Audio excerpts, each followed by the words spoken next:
Masayang araw mga kaparintis. Ngayong araw pala ay pumunta kami sa Barangay Santol, Purok 7, Tansa, Cavite, kung saan merong natatanging ganda mula sa lumang dam dito sa Tansa, Cavite. Kasama natin ang tropang kaparintis at kanya-kanya kaming dala ng bugong upang lapangin. Madulas ang daan dito sa maliit na sapa, kaya mag-ingat po ang lahat sa mga nais pumunta rito.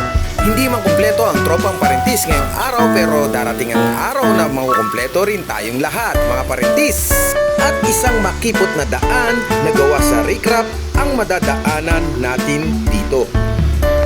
Meron ding magagandang tanawin at nagagandahang falls na makikita natin dito.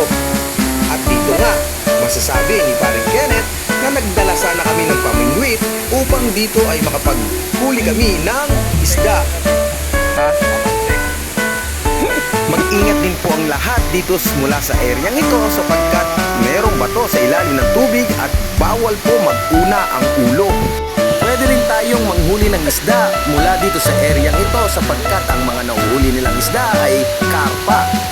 Ayan si Toto, tuwang-tuwa sa ginagawa niya pero wala namang siyang nahuhuling isda.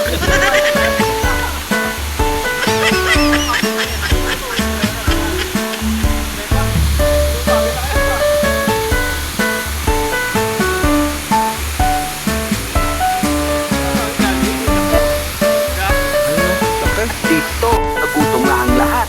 Kaya nag-prepare na ang tropa para kami ay kumain na. Kaya let's go! Time lapse!